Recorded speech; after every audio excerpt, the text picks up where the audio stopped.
we're in phase 2 of digital Darwinism that started quite a few years ago.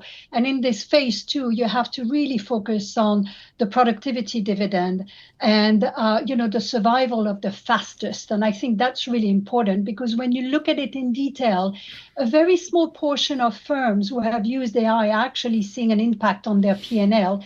If you look at the top 20%, and that's on a global basis, that section has been able to increase human productivity by about 160%. But that means 80% of the firms who are using AI are just at the pilot program. And then if you look at who has an impact on P&L, it's about 8%. And so we've done quite a bit of work in terms of what are those firms, doing to make it happen. And in my view, it's the alignment of bridging the three gaps. One is the fluency gap in AI, so understanding, how to use it.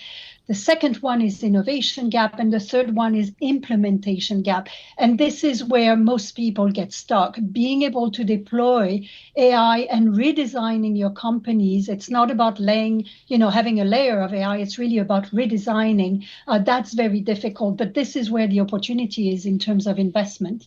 So, a lot of folks are saying that they're concerned about AI and maybe kind of the implications here, but the reality is it just seems to be impacting most, if not all, parts of the economy, and investors are trying to figure out, how do I invest in that? And obviously the chip stocks, they've worked, they continue to work, but are there other areas that you guys are looking at that might be beneficiaries going forward? Yeah, so I think you want to find that 8%, right, in the market, but you also want to think of it like tsunami waves. And the second phase of digital Darwinism is that propagation. I think healthcare and pharma, for example, are really interesting companies that have not really done well. The impact of using AI at scale, I call it, the synthesis economy, is going to be very, very important for them, but it may take a bit of time.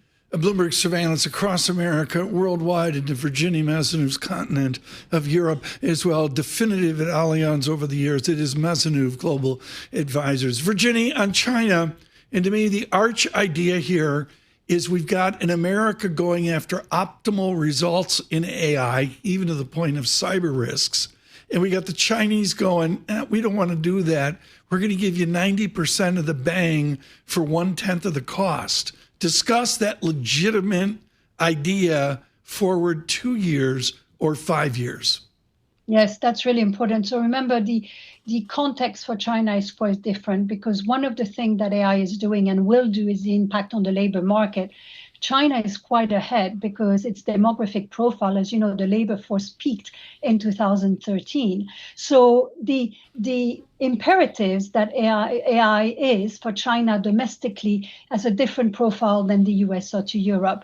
And really, it's about creating that nervous system within the economy to enable and go beyond that labor shortage and that very rapid aging. In terms of global competitiveness, it's very clear that China will provide a cost floor. Of course, you'll have, you mentioned cybersecurity, you'll have some protection, you'll have regulation, you'll have a lot of things that come in the way. But the competition is definitely between the US and China. How do you think about, kind of just broadly defined, Virginie, investing U.S. versus rest of the world? Because when the tariffs kicked in last year, there's definitely a move of assets out of the U.S., reducing exposure to the U.S., to the rest of the market, particularly Europe. That seems to have reversed a little bit. How do you think about the U.S. versus rest of the world? So, I don't really think about it at the country level. I think about it in terms of the opportunity at the stock level. And the US still has very strong companies in a very leading market where we are going to see a lot of profits coming, which is still tech and AI.